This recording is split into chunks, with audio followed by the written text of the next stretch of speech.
My name is Kelly Bain. I was 25 years old when I walked into my own bedroom and found my fiancé sleeping with my younger sister. Until that Tuesday afternoon, I honestly believed betrayal was something that happened to strangers.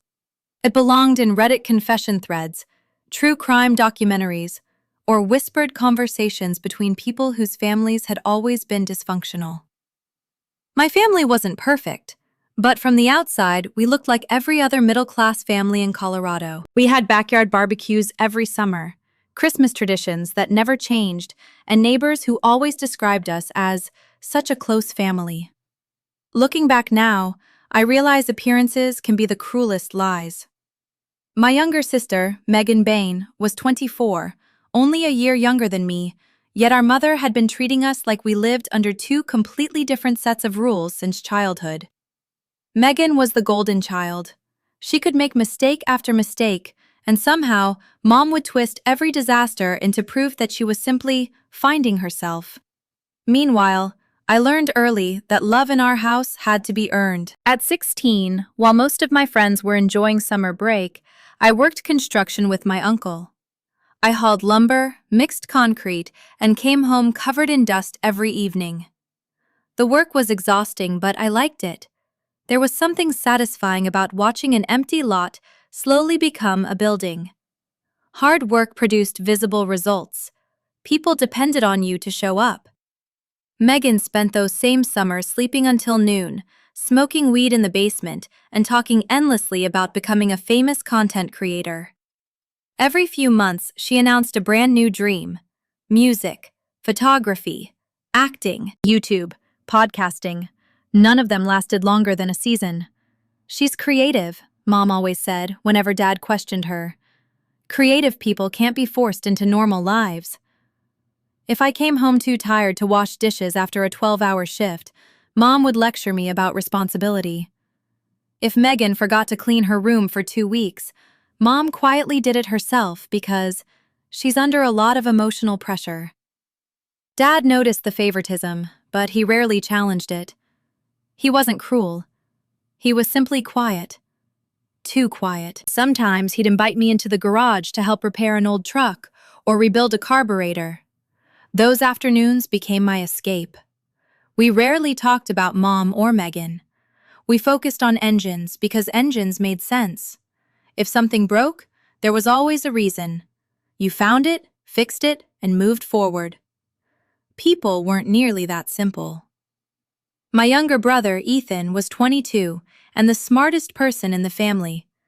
He always had his nose buried in books and somehow managed to stay out of everyone's arguments. He loved crossword puzzles almost as much as Dad did, and those two shared a quiet bond I secretly admired. College finally gave me some distance. I attended Colorado State University and studied civil engineering. Tuition wasn't cheap, so I kept working construction on weekends to avoid student loans. My classmates spent Saturdays watching football. I spent mine pouring foundations and climbing scaffolding. I never regretted it. By graduation, I had experience, no debt, and a full-time offer from one of the largest commercial construction companies in the state. The salary wasn't incredible at first, but it was honest. I earned every dollar. That job changed my life. Not because of the buildings, because of Ryan Cooper. Ryan was completing his student teaching at an elementary school beside one of our construction sites. Every afternoon, I'd see him outside during recess, surrounded by children who seemed to adore him. One afternoon, a soccer ball rolled through the temporary fence onto our site. I picked it up and tossed it back. "Thanks," he called with a smile. "You just saved my afternoon." "I figured I'd prevent an international incident," he laughed. It was such an ordinary conversation. Neither of us knew it would change everything. Lunch break slowly turned into coffee after work. Coffee became dinner. Dinner became weekends together. Ryan wanted to become an elementary school teacher because he genuinely loved helping children. He was patient, thoughtful, funny without trying too hard, and unbelievably easy to talk to. After spending years surrounded by loud personalities, his calmness felt like home. For the first time in my life, I imagined building something that wasn't made of concrete or steel. I imagined building a family. Mom adored Ryan almost immediately. "You found a good man," she kept saying. "He fits right into this family." I believed her. God, I wish I hadn't. Ryan got along especially well with Megan. At first it seemed harmless. They both loved independent films, obscure bands, and old vinyl records I'd never heard of. Whenever we visited my parents, they'd disappear into long conversations about music while I caught up with Dad or helped Mom in the kitchen. "It's wonderful they connect so naturally," Mom would say with a satisfied smile. "You should be happy your fiancé and your sister are so close." I was happy, or at least I convinced myself I was. 3 years after we met, I proposed. I planned everything for weeks. We drove into the mountains to the overlook where we'd had our first real date. Snow covered the trees, and the entire valley sparkled beneath the winter sun. When I knelt down, my hands were shaking so badly I nearly dropped the ring. Ryan started crying before I even finished asking. "Yes," he whispered through tears. "Of course I'll marry you." I honestly believed that moment would become the happiest memory of my life. We celebrated with both families. Ryan and I put a down payment on a small house only 15 minutes from my parents' neighborhood. We walked through empty rooms, discussing paint colors, future furniture, and where our children's bedrooms would be. "I want at least 3 kids," Ryan told me one evening while we stood inside the unfinished kitchen. I laughed. 3? Maybe 4. My mom is going to spoil them. She'll be the best grandmother. The irony still makes me sick. Every overtime shift I accepted was for our future. Every Saturday I spent working instead of relaxing went toward our wedding fund. Every promotion I chased was supposed to give us a better life. While I was building that future, Ryan and Megan were quietly building another one behind my back. The warning signs had always been there. Ryan somehow always volunteered to help Mom with gardening whenever I worked weekends. Megan suddenly found excuses to visit our house while I was still at construction sites.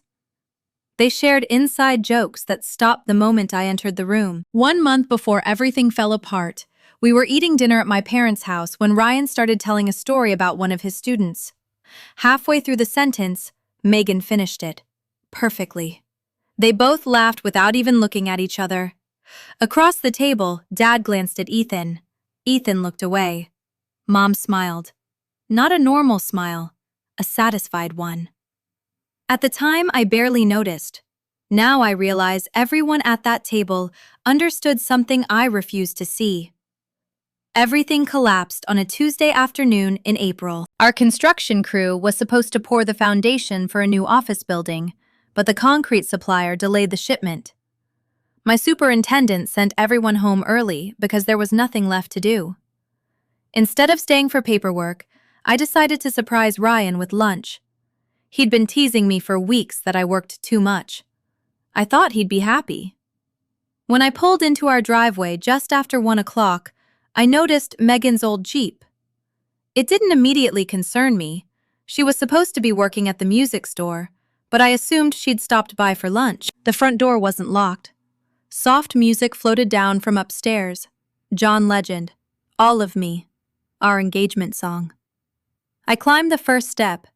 Then I saw Ryan's sweater, the one I'd bought him for Christmas. A few steps higher, Megan's t-shirt. Another step, Ryan's jeans. My heartbeat slowed, not faster, slower. Like my brain was refusing to process what my eyes already understood. I reached the bedroom door, pushed it open. Neither of them noticed me at first. For several endless seconds, my fiancé and my younger sister continued as though they were the only 2 people in the world. Then Ryan looked up, every bit of color drained from his face. "Kelly." Megan froze beside him.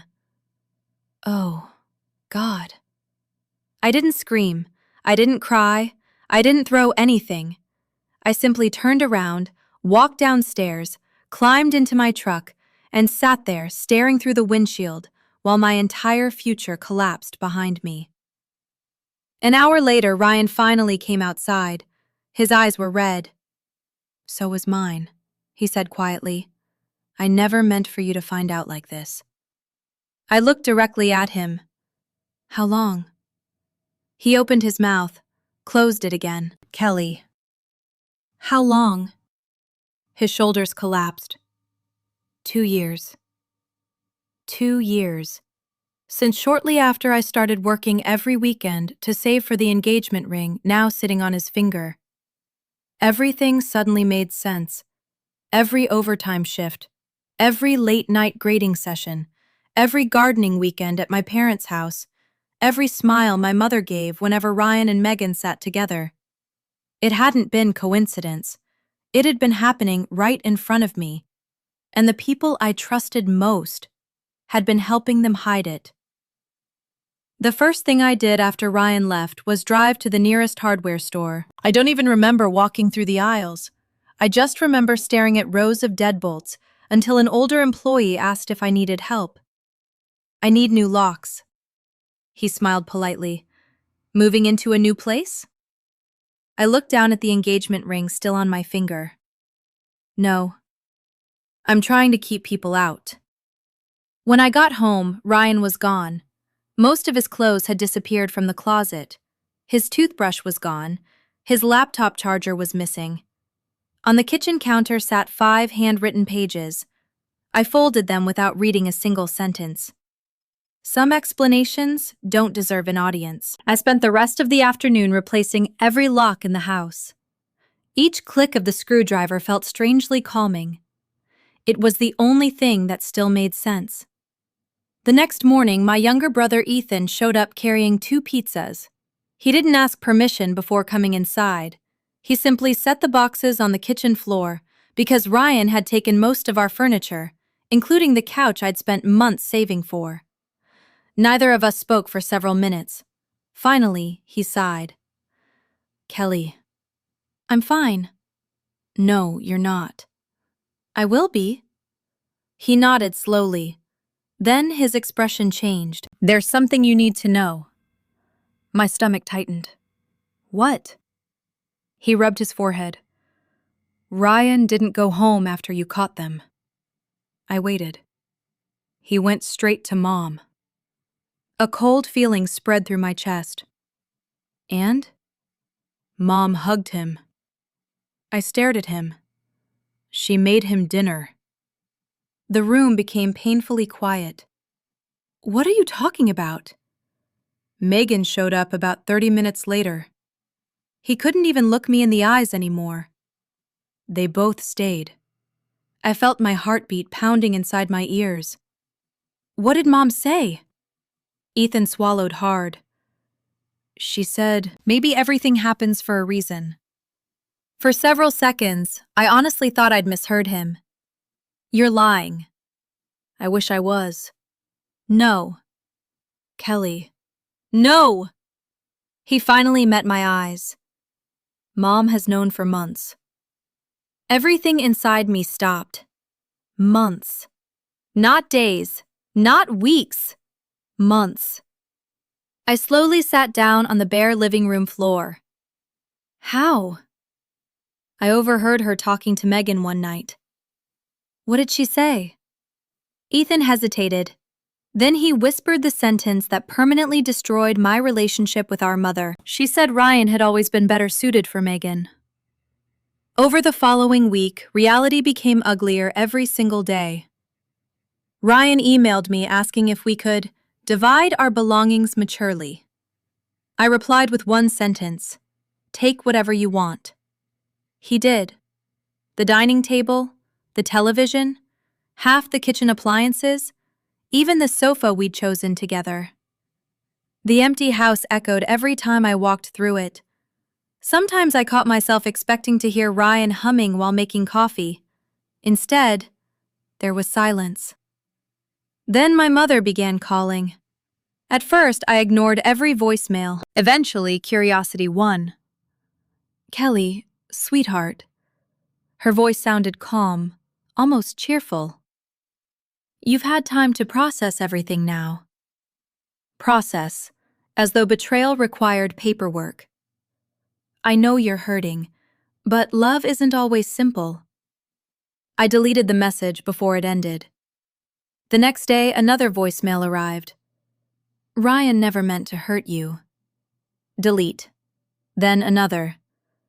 "You've always buried yourself in work." Delete. "You have to admit they share interests you never shared with him." Delete. After the seventh voicemail, I finally answered. "What?" She sounded relieved. "Oh, thank goodness." I asked one word. "Kelly, sweetheart, your sister didn't steal Ryan." My hand tightened around the phone. People fall in love. "She slept with my fiancé." "It wasn't planned." "For 2 years?" Silence. Then, "You were always working." I couldn't believe what I was hearing. "I worked to pay for the house." "You also left Ryan lonely." I laughed, not because anything was funny, because my mind refused to accept that this conversation was actually happening. "So this is my fault?" "I'm saying relationships are complicated." "No." "They're really not." I ended the call. Blocked her number. She started using other people's phones. Life became a strange routine. Work, sleep, repeat. The construction site was the only place where nobody treated me like I should forgive anyone. Concrete didn't care about family politics. Steel beams didn't rewrite history. People at work simply asked if I was okay. When I said no, they believed me. About 2 weeks later, Ethan came over again. He looked exhausted. "They're practically living at Mom and Dad's house." I looked up. "What?" "Ryan spends almost every night there." I felt sick. "In my parents' house?"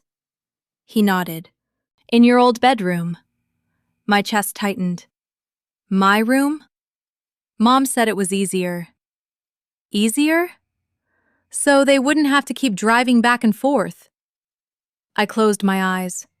That room had been mine since childhood.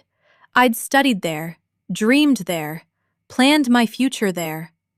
Now, my sister and my ex-fiancé were sleeping in my bed while my mother washed their laundry downstairs. The gaslighting became relentless. Whenever relatives called, they repeated the same phrases. "You have to understand both sides." "Everyone deserves happiness." "Family shouldn't be divided forever." It was almost identical wording. Mom had clearly been talking to everyone. She wasn't just protecting Megan, she was rewriting the entire story, slowly, patiently, turning my betrayal into some tragic romance everyone was expected to celebrate. One evening, Ethan admitted something that broke my heart almost as much as the affair itself. "I think maybe Mom's getting to me." I looked at him. "What do you mean?" "I know what they did was wrong." "But?" "But Mom keeps saying nobody chose who they fell in love with." He looked ashamed. "I don't know anymore."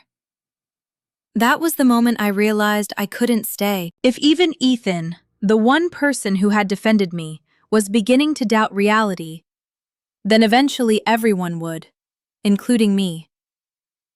Around that same time, my company offered me something unexpected. A supervisor position. Houston, Texas. The salary was almost 40% higher. Larger commercial projects. A real chance to build my career. I accepted before the meeting was over. I told nobody. Not my parents, not Ethan, not a single relative. For the first time in my life, I made a decision that belonged only to me. A few weeks later, Thanksgiving arrived. Against every instinct I had, I went. Part of me still believed my family might finally understand the damage they'd caused. The moment I opened the front door, I knew I had made a mistake. Ryan sat comfortably at the kitchen table. Megan leaned against him, laughing. She was wearing one of Mom's aprons, as if she'd always belonged there. Mom looked happier than I'd seen her in years. "Oh, good," she said brightly. "Everyone's finally here." Everyone, as though nothing had happened. Dad kept his eyes on the floor. Ethan looked painfully uncomfortable. Then Mom cleared her throat. "I've been thinking." My stomach sank. "We all need to heal." Nobody answered. "So today we're putting the past behind us." Ryan reached for Megan's hand. Mom smiled proudly. "And there's one more surprise." The front door opened. Ryan's parents walked inside carrying pumpkin pie. Mom beamed. "I invited both families." I stared at her. "What?" "If Ryan and Megan are serious," she looked around the room, "then it's time both families come together." For a moment, nobody moved. Nobody breathed. My own mother wasn't asking me to forgive them. She had already replaced me. I looked at Ryan, then Megan, then Mom. Finally, I understood something I should have accepted months earlier. I wasn't losing my family. I'd already lost them. I simply hadn't walked away yet. Without saying a single word, I turned around, opened the front door, and left. I didn't drive anywhere specific after leaving my parents' house. I just kept driving. By the time I realized where I was, I'd been sitting alone in a McDonald's parking lot for almost an hour, staring at a cold burger I barely remembered ordering. Strangely enough, that lonely Thanksgiving meal felt more peaceful than sharing a table with people pretending my life hadn't been destroyed. That was the night I made my decision. I wasn't going to argue. I wasn't going to defend myself. I wasn't going to wait for an apology that would never come. I was going to disappear. The next morning, I started before sunrise. The first stop was a bank across town. I opened completely new checking and savings accounts, transferred every dollar I owned, and closed every account Ryan had ever been connected to. The teller noticed my shaking hands. "Everything okay?" "It will be." She nodded without asking another question. Sometimes strangers show more kindness than family. Next came my phone. Our family plan had always been under Mom's account. I suddenly realized she could see every number I called, every text, every pattern, every attempt to rebuild my life. I walked into a different carrier and bought a new phone, a new number, and a new plan under only my name. For the first time in years, no one could track me. Then came social media. Before deleting everything, I downloaded old photographs, the few memories that still belonged to me. Childhood camping trips, football games, pictures with Dad in the garage. Almost every photo containing Ryan went into the trash. The same happened to every picture with Megan. Then I blocked them. Mom, Dad, Megan, Ryan, their friends, their relatives, anyone who believed I should simply move on. I left Ethan unblocked for one reason only. Part of me still hoped he'd eventually see the truth. Breaking my apartment lease should have been difficult. Instead, my landlord surprised me. After hearing a simplified version of what had happened, he quietly leaned back in his chair. My brother slept with my wife. I stared at him. He gave me a tired smile. I know what betrayal looks like. He waived most of the penalty. I thanked him 3 times before leaving. That afternoon, I called my regional manager. "The Texas position?" "Yes."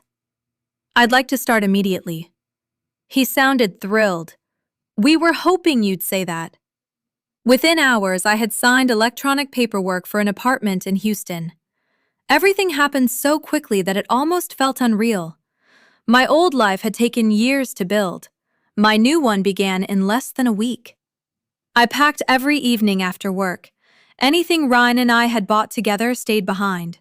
Furniture, kitchen decorations, wedding planning binders, photographs, even the engagement gifts from relatives.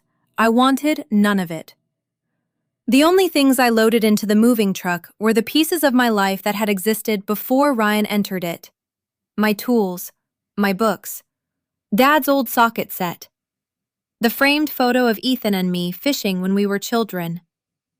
Everything else belonged to another version of Kelly, a version that no longer existed. Meanwhile, Mom refused to stop trying. She left voicemails almost daily. "Kelly, we're organizing a family meeting." Delete. "You can't run forever." Delete. "We all need healing." Delete. Every message sounded less like concern and more like control. I told only 2 people I was leaving, my best friend from work and my former foreman. Neither asked unnecessary questions. They simply showed up at dawn, helped load the truck, hugged me, and wished me luck. Sometimes loyalty requires very few words. I left Colorado on December 15th, 4 o'clock in the morning. The roads were covered with frost. The neighborhood was completely silent.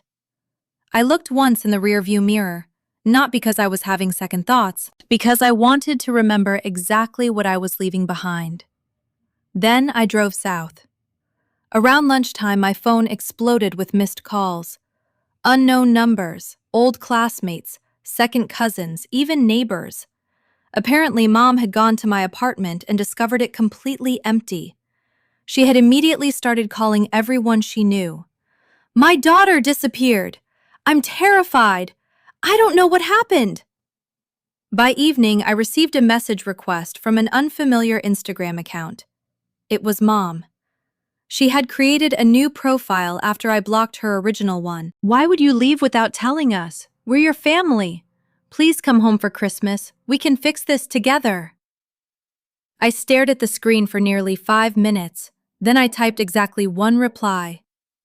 "You only have one daughter now." I blocked the account before she could answer. Crossing into Texas felt strangely symbolic. Nothing magical happened. No dramatic music, no overwhelming sense of freedom. Just a highway sign welcoming me to a different state. But somewhere between Oklahoma and Houston, I realized I had gone an entire day without thinking about Ryan. It was the first peaceful day I'd experienced in months. The following year changed everything. Without constant family drama draining my energy, my career accelerated faster than I ever imagined. 3 months after arriving in Houston, I was promoted to project manager. I supervised million-dollar commercial developments, bought myself the pickup truck I'd always wanted, started training at a local MMA gym after work because I needed somewhere to leave all the anger that still lived inside me. Little by little, life became mine again. Almost a year later, I met Daniel Brooks. He was a trauma nurse, calm under pressure, independent, kind. Unlike Ryan, Daniel never expected me to carry our future alone. We respected each other's careers, supported each other's ambitions. For the first time since Colorado, I allowed myself to trust someone again. It terrified me, but it also felt wonderful. Christmas arrived. Daniel invited me to spend it with his family in Dallas. His parents welcomed me as though they'd known me for years. His father asked endless questions about construction projects. His mother kept insisting I take another helping of homemade Alfredo. It felt normal, healthy, safe. I caught myself wondering if maybe life really did offer second chances. I should have recognized how dangerous hope can be. Christmas afternoon, Daniel's mother casually mentioned that family friends would be joining us for dinner. Neither of us thought much about it, until the doorbell rang. I heard my mother's voice before I saw her. Every muscle in my body froze. Slowly, I turned toward the front door. Mom, Dad, Ethan, Megan, Ryan, standing together, smiling nervously, as if they had every right to be there. I looked at Daniel. His face immediately gave him away. He already knew. He had known all along. Months. He'd been talking to my mother for months, sharing updates about my job, my address, my life, believing he was helping heal a broken family. Instead, he had handed them the one thing I'd fought hardest to protect: my peace. Daniel reached toward me. "Kelly, please let me explain." I stepped backward, quietly, calmly, more calmly than I'd ever been. "You don't have to." Mom started crying. "Kelly, sweetheart, enough time has passed." Ryan lowered his eyes. Megan looked guilty. Dad stood silently beside them. I looked only at Daniel. Then I spoke the simplest sentence I'd ever said. "You'll need to find your own way home." He whispered my name. I shook my head. "I'll collect the rest of my things later." No shouting, no dramatic scene, no second chance. I walked out the front door. For the second time in my life, I left an entire future behind. The difference was that this time, I never looked back.